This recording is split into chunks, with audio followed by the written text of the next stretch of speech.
Pascal Horry, l'histoire culturelle, c'est votre domaine. Quelque chose que vous avez creusé non seulement d'un point de vue théorique, en écrivant un que sais-je et d'autres choses sur la définition même de ce qu'on entend par histoire culturelle, mais vous avez procédé à un certain nombre d'exercices pratiques sur quantité d'objets.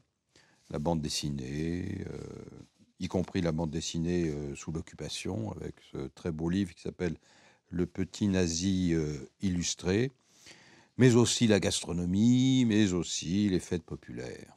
Donc on va essayer de décliner quelques-uns de ces exemples, mais d'abord, la culture. C'est l'ensemble des représentations, dites-vous, collectives, propres à une société. Cette définition, elle est suffisante ? Aucune définition n'est suffisante, mais elle permet de circonscrire un territoire et puis de jouer carte sur table, parce qu'on peut avoir une autre définition de la culture ou d'ailleurs de la nation. Je l'accepte bien volontiers. C'est la mienne, c'est quand même le résultat de nombreuses années de réflexion et de recherche. Ça permet aussi d'éviter des confusions. La culture, ce n'est pas le stock de connaissances. La culture, c'est comme la confiture, moins on en a, plus on l'étale, ou la culture, c'est ce qui reste quand on a tout oublié. Ça, c'est une acception, d'ailleurs complètement dépassée, du cultivé, non pas du culturel. Bon. La culture, pour moi, c'est quand même l'un des trois piliers d'une société avec l'économique et le politique, des circulations entre les trois, bien entendu. Il y a des politiques culturelles, il y a une économie de la culture, et ça a été une découverte des dernières décennies, à l'époque où Jack Lang et bien d'autres disaient « mais attendez, il y a aussi un poids économique de la culture, et c'est pour ça que c'est important ». Enfin, on utilisait toutes les armes pour justifier l'importance que, dans le discours et en partie dans la réalité, en France, on accorde aux politiques culturelles. Mais en tous les cas, ça m'a obligé à remonter l'arbre généalogique de la culture. J'avais été le premier à travailler sur cette généalogie que je faisais remonter au XVIIIe siècle, où c'est la notion de civilisation qui est forgée en France qui prédomine, qui permet de comprendre une démarche comme celle de Voltaire dans l'Essai sur les mœurs, et qui a été reçue 5 sur 5 à l'époque en Allemagne, qui l'a traduit par Kultur, avec un K et sans E à la fin. Et c'est au fond la reprise par les Allemands de cette réflexion sur les systèmes de représentation, dirais-je aujourd'hui, qui fait qu'au XIXe siècle, c'est quand même en Allemagne que ça s'est passé, Kulturgeschichte, etc. Et au profit, du coup, quand même d'une acception plutôt élitiste, volontiers philosophique de la culture, assez prudente à l'égard des pratiques culturelles, et bien sûr des formes faiblement légitimées de culture, pour ne pas dire exclues de la culture, et qui appartenaient à ce moment-là à un espace indistinct qui devenait folklore, le trésor du peuple. Ça, c'est une notion qui vient d'Angleterre, ce qu'on ne sait pas souvent, mais également reprise par ethnographie, concept allemand. Tout ça traverse le XIXe siècle, et du coup, la France est un peu à la traîne, pour diverses raisons, et au XXe, la crise de la culture allemande, au fond. L'évolution même des sociétés qui fait que l'autonomie du questionnement culturel, ne serait-ce que par crise du religieux, fait que l'enjeu est de nouveau au premier plan. Et j'avais été frappé quand j'avais travaillé pendant une vingtaine d'années à ma thèse sur la politique culturelle du Front populaire, que j'avais livré comme ça à mon directeur René Raymond comme projet, à certains collègues qui regardaient ça avec un peu d'ironie en disant « Ah bon, il y a eu une politique culturelle du Front populaire, puis est-ce que c'est pas un peu anachronique ?» Alors je me faisais toutes ces objections-là, le premier. Je découvrais d'abord que c'était un champ énorme, ça fait une thèse de 1848 pages, ça ne veut rien dire parce que j'aurais pu brasser du vent, mais non, il y avait de quoi dire, 20 ans de recherche. C'était les thèses de jadis, hein, ce qu'on appelait le doctorat d'État. On n'a pas de limite. Aujourd'hui, au bout de 4-5 ans, on dit aux étudiants « bon, vous concluez bientôt. Hein. » C'est autre chose. Je ne dis pas que c'est mieux ou moins bien, mais c'est comme ça. Donc, j'avais fait remonter à la surface beaucoup de choses, mais surtout, j'avais proposé une acception large de la culture, même en prenant ça sous l'angle des politiques culturelles. C'est-à-dire que dans ma thèse, on allait de la littérature au camping. Hein, c'est-à-dire création, médiation, loisir. La clé de voûte étant le loisir, et sous le Front populaire, c'était important. Et de la même façon, je m'étais rendu compte que c'est au moment du Front populaire qu'on avait commencé à populariser dans le débat politique français le terme de culture. Parce que certains de mes collègues m'avaient dit « mais c'est anachronique, il faut attendre Malraux ». Mais non, pas du tout, pas du tout. Mais ça nous vient d'Union soviétique, via une partie du mouvement communiste, mais plutôt les dissidents du mouvement communiste, en tous les cas ceux qui se disent « écoutez, ne soyons pas trop économistes, pensons aussi à la dimension culturelle ». Et j'avais été intéressé de découvrir qu'un de ceux qui avait le plus planché sur la notion de culture au moment du Front populaire, c'était un membre du cabinet de Jean Zay, c'était Jean Cassou, par exemple. Et donc il y avait comme ça un mouvement qui faisait que politique culturelle, ministère de la culture, association culturelle, tout ça était entré dans le vocabulaire politique au moment du Front populaire. Ouais.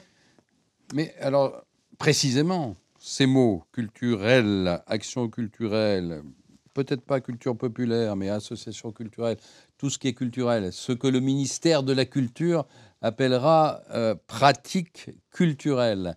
Est-ce que ça n'aboutit pas à l'idée, in fine, que tout est culturel? Et première question.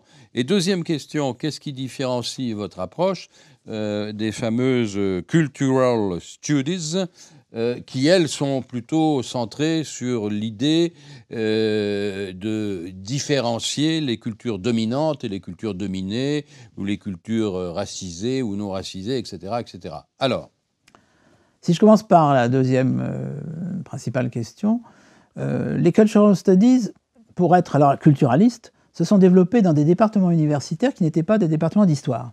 Hein. Ce sont des littéraires.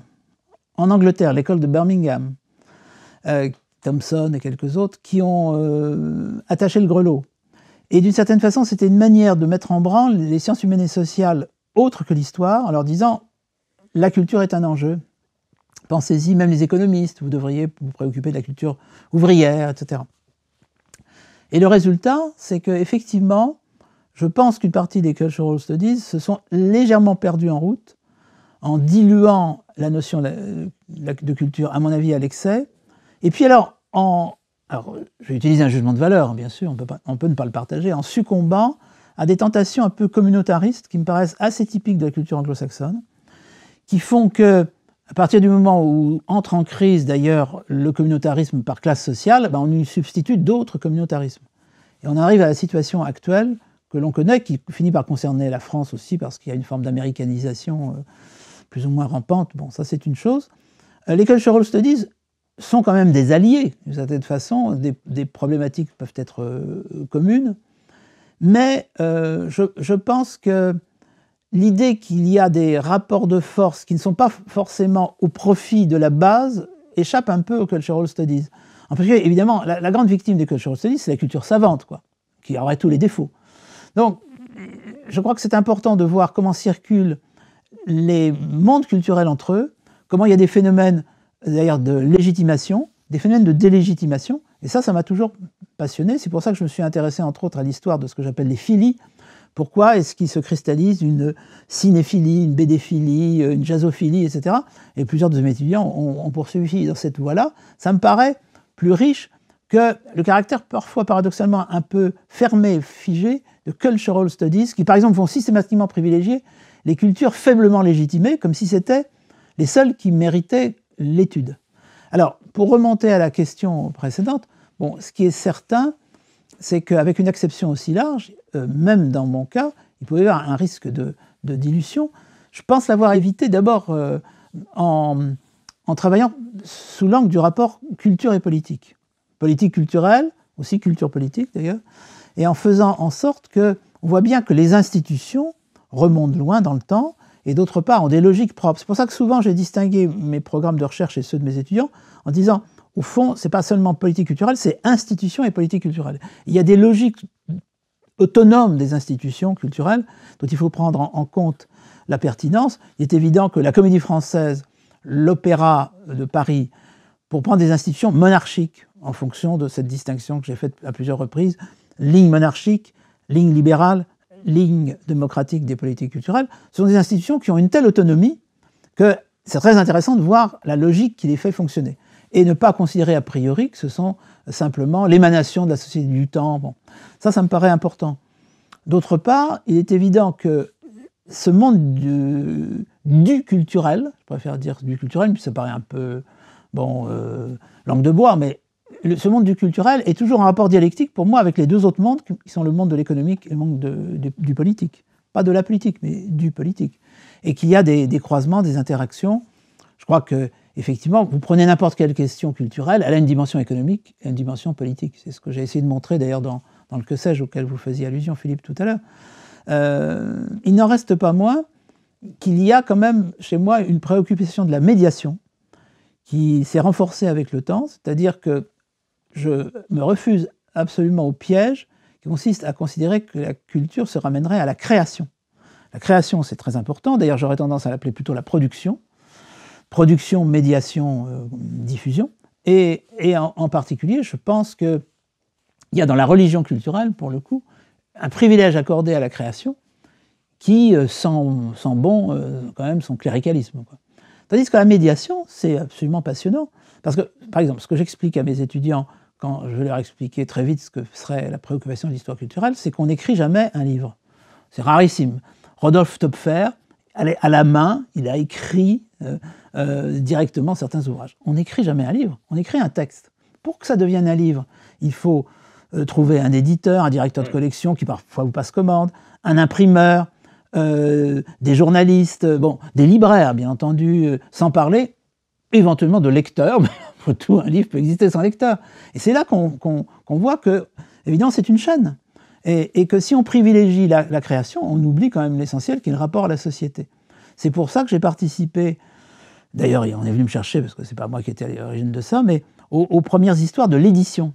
Un pays comme la France, si fier de l'importance de sa littérature, qui met sur un pinacle, encore aujourd'hui par rapport à la plupart des autres pays, les écrivains, avait des dizaines d'histoires de la littérature, il y avait 0 histoire d'édition.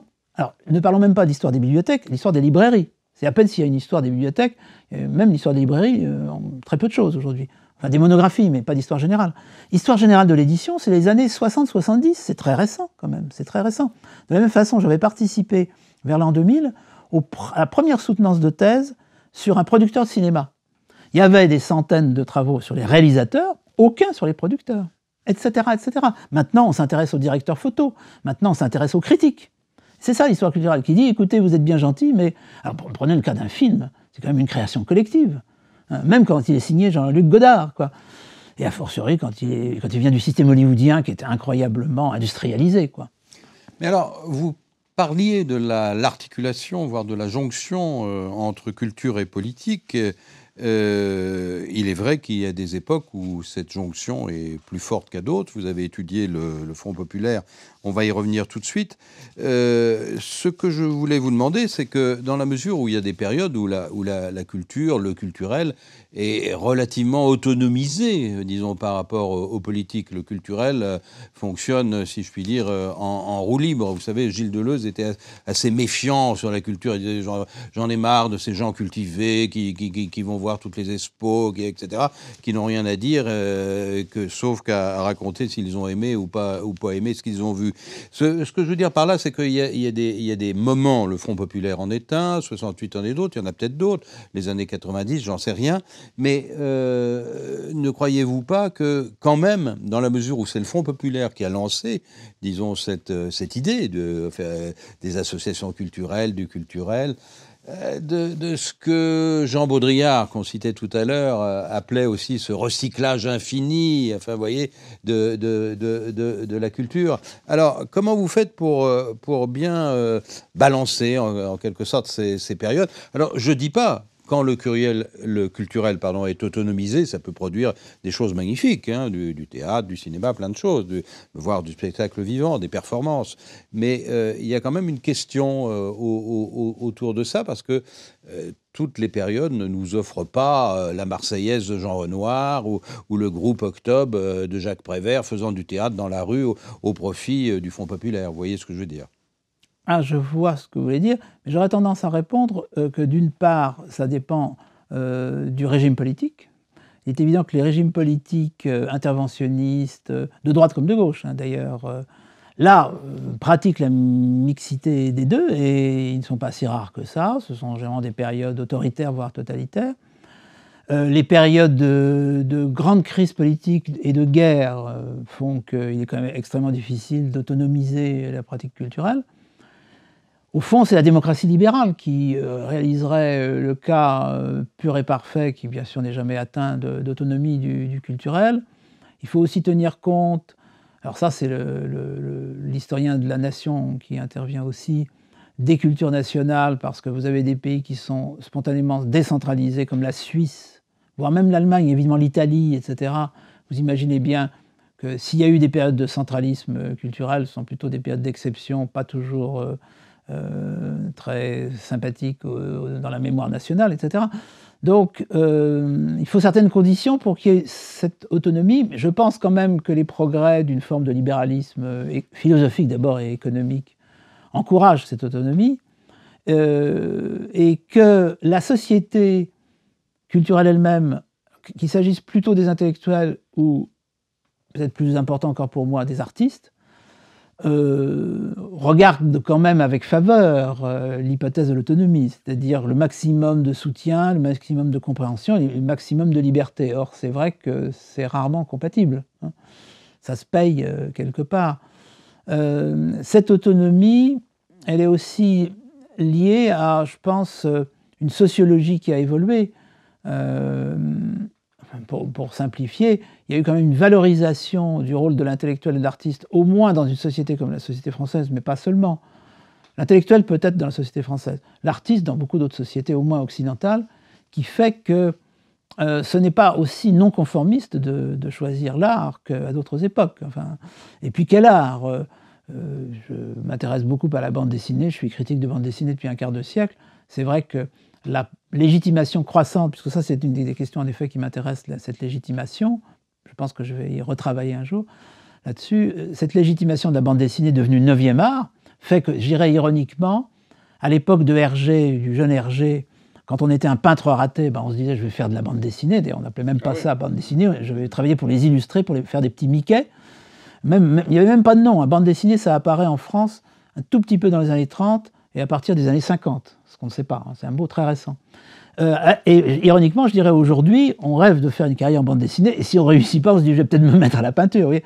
Donc les rapports de force ont changé, et au total, il y a quand même une religion culturelle qui fait que, je pense quand même que le statut de la culture peut être aussi un statut valorisé, presque survalorisé dans certaines conditions de température et de pression. Enfin, ce qui reste vrai, c'est que l'enjeu culturel, qu'on l'avoue ou pas, est un enjeu essentiel, me semble-t-il, parce que je crois que les vraies révolutions sont forcément des révolutions culturelles. Elles ont des sources économiques, politiques, tout ce qu'on veut, mais elles ne perdurent, si elles perdurent, parfois elles échouent, que si elles se transposent sur le terrain culturel.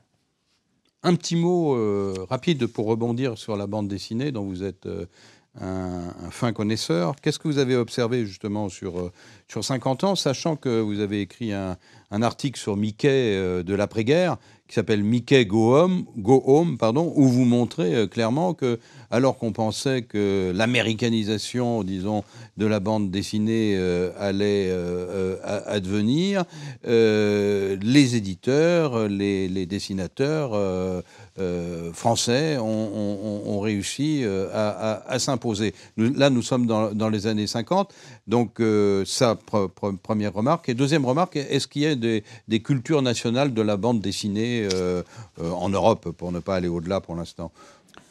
Alors, merci Philippe de m'avoir bien lu en ce qui concerne Mickey Go Home, parce que ce que j'essayais de montrer dans le cadre d'une recherche que j'ai poursuivie, mais pas systématiquement développée, sur l'américanisation, est-ce que ça existe?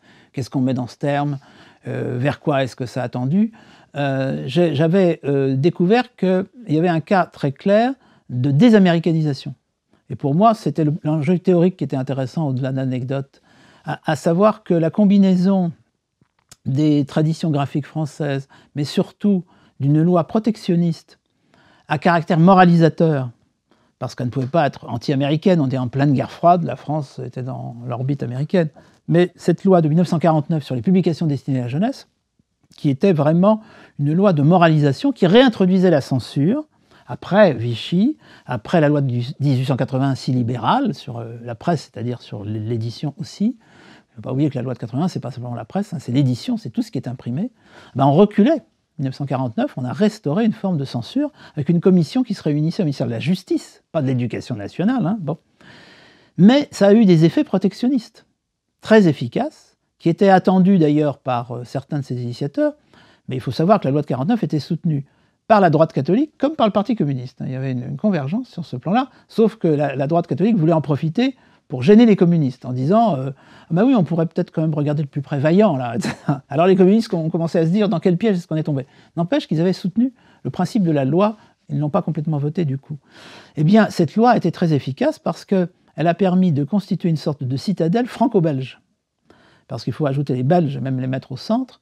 Et pourquoi ? Parce que la Belgique, dont l'identité nationale était plus que jamais à l'époque le catholicisme, c'est plus le cas aujourd'hui, où la langue a tout fracturé, était un pays de la contre-réforme, de la réforme catholique, avec une tradition venue des jésuites en particulier, de contre-évangélisation. Comment faire retourner au catholicisme ou maintenir dans le giron catholique des classes populaires qui risquent de devenir, mon Dieu, protestantes, ou pire encore, laïques.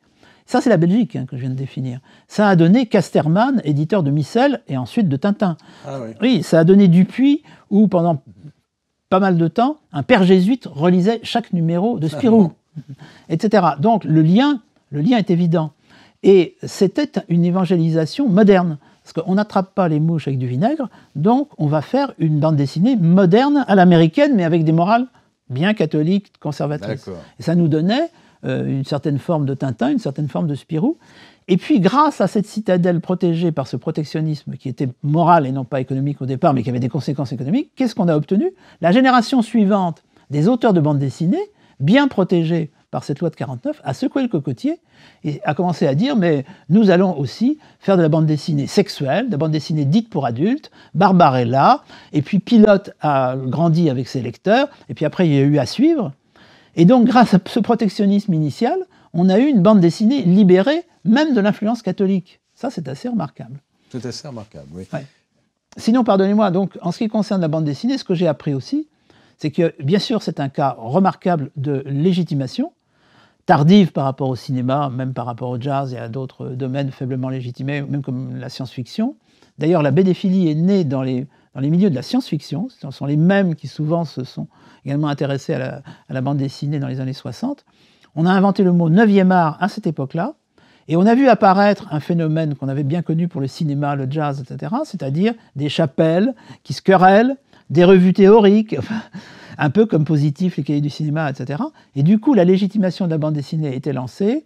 On a eu un grand festival de référence en Italie, puis comme il a périclité, il a été remplacé par Angoulême. On a eu, à l'époque de Jack Lang, évidemment, dans les années 80, la Cité, qui est toujours présente à Angoulême.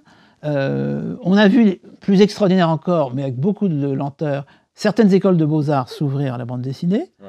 Mais vraiment, c'était le milieu le plus réfractaire, en fait. Hein. C'était celui des beaux-arts. C'est pas l'État. Très souvent, d'ailleurs, il faut bien voir que les phénomènes de censure ou de réticence viennent du système culturel lui-même, pas de l'État. Ouais. L'exposition des refusés sous le Second Empire, c'était une initiative de l'État contre les beaux-arts. Hein. Quand Viollet-le-Duc a été admis comme professeur à l'École des Beaux-Arts, il a été l'objet d'une sorte de blackout de la part de ses collègues des Beaux-Arts. Hein. Les impressionnistes, enfin ceux qu'on va bientôt appeler les impressionnistes, ils ont été mis de côté par leurs confrères. Et l'État, d'une certaine façon, il était là pour arbitrer. À l'époque de Malraux ou de Lang, on a eu un peu ça, c'est-à-dire que la question était de savoir quelle était l'hégémonie. Il y a eu toute une querelle très intéressante. Mon futur ministre Émile Biasini était partie prenante dans cette affaire, à l'époque de Malraux, autour de la musique. Est-ce que l'on allait confier, en quelque sorte, les grands axes de la politique musicale française à Pierre Boulez ou à Marcel Landowski ? Et il a finalement choisi Landowski, qui par ailleurs était gaulliste, ce qui a provoqué la querelle de Boulez. Et il a fallu, pour rattraper Boulez sous Pompidou, qu'on lui déroula le tapis rouge, à savoir l'IRCAM. Mais on voit bien l'entrejeu entre politique et culture, et il y a une autorité culturelle aussi spécifique. Il y a des phénomènes de chapelle, des phénomènes de mandarinat, des phénomènes d'autoritarisme au sein du monde culturel, bien sûr. Autre j'allais dire dada, parce que c'est vrai que c'est un dada chez vous, la gastronomie, et notamment la gastronomie française. Comment vous expliquez cela? Bon, le mot gastronome date de 1803 et gastronomique de 1807. Alors, il est clair pour vous que la gastronomie, c'est de la culture ou du culturel? Ah bah c'est une forme de culture, et en particulier de culture nationale. À vrai dire, je me suis intéressé à cette question assez tôt, à l'époque des lieux de mémoire de Pierre Nora, que je suivais attentivement. Pierre m'avait demandé de participer avec plusieurs textes au premier volume. Et puis bon, je voyais passer les autres volumes avec intérêt. Et puis ça m'a rattrapé parce que Pierre, je n'entre pas dans le détail, c'est plus anecdotique que si on le faisait, m'a demandé d'écrire l'article gastronomie. Dans les derniers volumes, là justement, des lieux de mémoire, où on arrivait à des articles comme conversation, etc. Bon. Marc Fumaroli. Bah, exactement, et d'ailleurs très bien fait. Et donc, gastronomie, parce qu'il avait vu que j'avais déjà écrit là-dessus. Ce qui m'intéressait, c'était la notion, non pas que j'inventais, mais qui était ma focalisation, qui reste ma focalisation aujourd'hui. Je ne suis pas un historien des pratiques alimentaires, même si je suis obligé d'en tenir compte. Je ne suis pas un historien de l'alimentation au sens le plus large. Je ne suis pas un historien du restaurant, mais là on s'en rapproche. Non, j'essaye d'être un historien du discours gastronomique. En d'autres termes, il y a une pratique discursive très intéressante qui a à voir avec la littérature. Et ma grande découverte, dans le premier article qui avait intéressé Pierre Nora, puis dans le développement pour les lieux de mémoire, et puis finalement dans un livre que Pierre Nora m'a commandé pour la collection Archives, et depuis je continue un peu sur cette voie-là, c'est de voir à quel point la littérature gastronomique française, qui par ailleurs m'intéresse comme attribut national, même sous le regard des étrangers, ah c'est français, c'est souvent même ironique, oh là là, la table chez eux, bon. Non, c'est que ça collait à l'histoire littéraire, et plus généralement à l'histoire culturelle. C'est-à-dire que Grimaud de la Reynière, qu'on peut considérer comme le fondateur mondial de la critique gastronomique, au moment du consulat et de l'Empire, comme par hasard, c'est-à-dire la Révolution mais stabilisée. L'Almanach des gourmands, 1803. Voilà, exactement, avec la création d'une sorte de guide Grimaud quasiment annuel. C'est lié d'abord économiquement à l'invention du restaurant, qui lui-même est une invention sociale, c'est-à-dire que le restaurateur, c'est quelqu'un qui a secoué le cocotier juste avant la Révolution française du système des corporations des traiteurs. C'est un petit entrepreneur qui prend le pouvoir et qui propose à sa clientèle une cave, comme dans une grande maison, comme dans un hôtel particulier, une cuisine de grande maison, un service de grande maison, un décor de grande maison, en échange de quoi? Non pas en échange de l'invitation par le cousin de la cousine de la marquise et de vos titres de noblesse, en échange d'argent. Donc je viens de définir le monde moderne. Donc la restauration, c'est la restauration au sens de le restaurant, c'est une révolution. Ça se passe à Paris, ça se passe pas à Londres, ça se passe pas à Berlin ni à Saint-Pétersbourg. Et à partir de ce moment-là, il faut des critères de sélection. Et donc Grimaud de la Reynière arrive, et les autres ensuite, c'est-à-dire des critiques gastronomiques qui disent aller chez un tel, c'est mieux que chez tel autre. Bon. Et on passe aussi de l'oralité à l'écrit. Et alors ce qui m'a fait fasciné, c'est que Grimaud de la Reynière, c'est vraiment un auteur, je dirais, libertin du XVIIIe.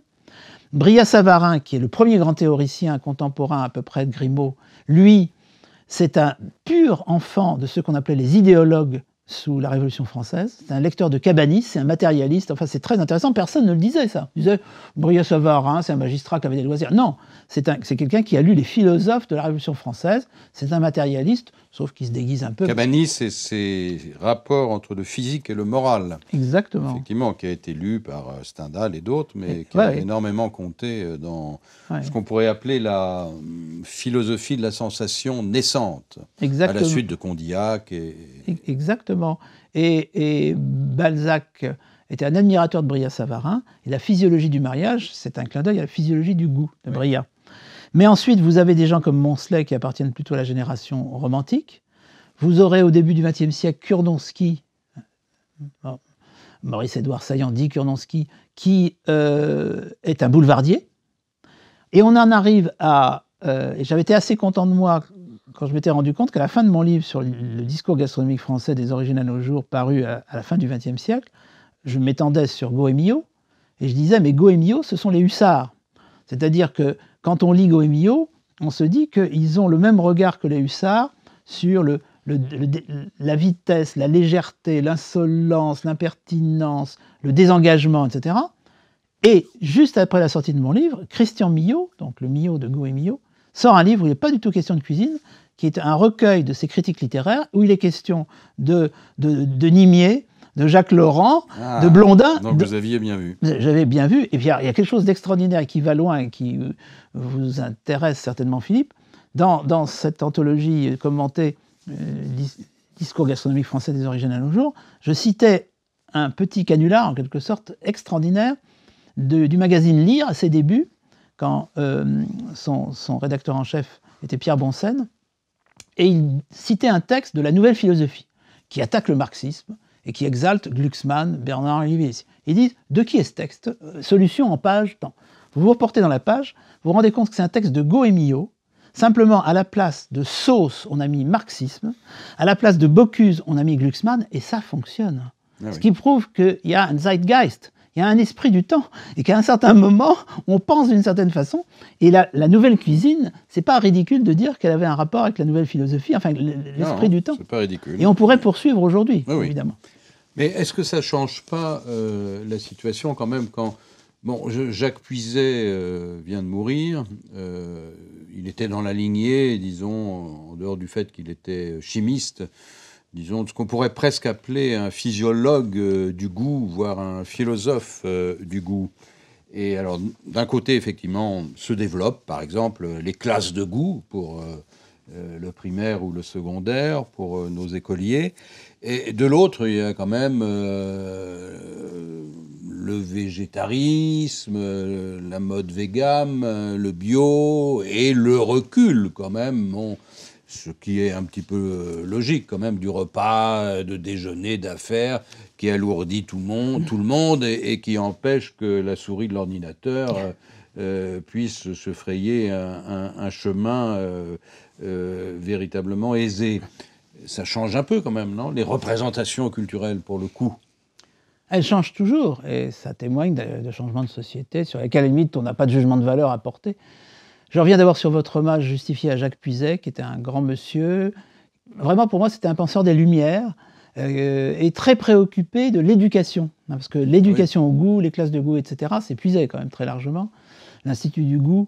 Et c'était un homme qui était capable de parler en absolue critique gastronomique ou critique œnologique, et en même temps en philosophe et anthropologue, qui saisissait tout de suite ce qu'il fallait dire sur le sens profond d'un échange aussi bien de solide que de liquide. Bon, ça, c'est l'hommage à Jacques Puiset. J'ai eu l'occasion de travailler un peu avec lui dans le cadre, je suis à l'origine d'ailleurs, des rencontres François Rabelais de l'Université de Tours, qui sont destinées chaque année à l'automne à faire se rencontrer à la fois les praticiens, les chefs, les cuisiniers, les fournisseurs, etc., et puis des chercheurs, des géographes, des sociologues, des physiologistes, etc., des gens comme Puiset, en effet. Un grand connaisseur des sols, Puiset. Tout à fait. On peut aussi citer Jean-Robert Pitt, du côté des géographes, et qui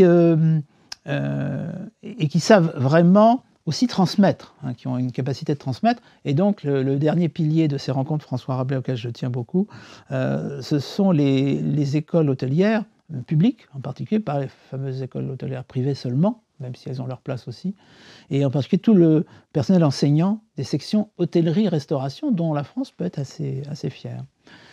Sinon, effectivement, vous parlez du végétarisme. C'est un de mes projets de recherche.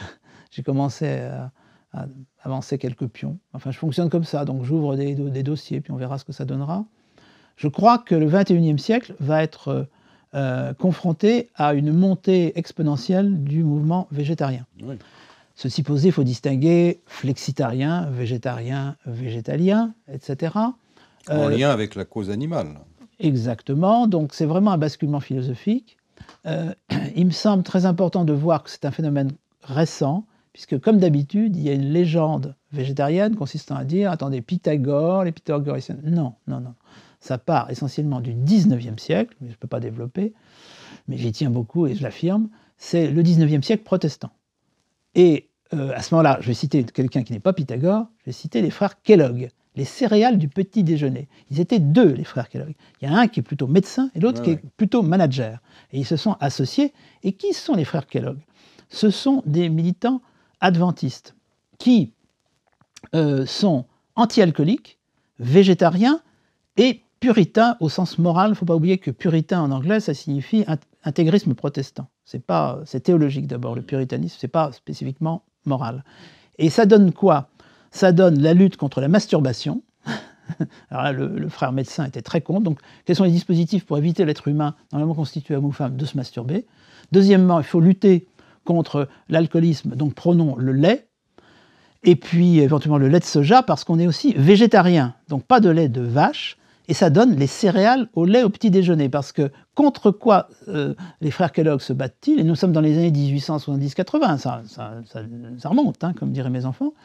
Contre le breakfast à l'irlandaise, c'est-à-dire charcuterie plus ale, et Guinness par exemple. Donc l'horreur, puisque c'est de l'alcool et de la viande. Et donc vous obtenez les céréales au lait. Alors aujourd'hui, quand on fait tremper nos céréales dans le lait, on ne pense pas. L'enjeu philosophique et même politique considérable. Les États-Unis sont quand même le seul pays qui ait poussé si loin la prohibition de l'alcool. On a vu le résultat. La prohibition de l'alcool, ça a été la grande époque de la mafia. D'une certaine façon, l'importance de la mafia américaine n'a jamais été aussi grande que grâce à la prohibition de l'alcool. Ça a été quand même au total un échec. Moi, je vois venir gros comme une maison la prohibition de la viande. Bien entendu. Alors, on peut toujours dire que, techniquement, nous avons les moyens de faire de la viande artificielle, comme nous avons les moyens de faire du cuir artificiel, etc. Mais ce sera une autre société.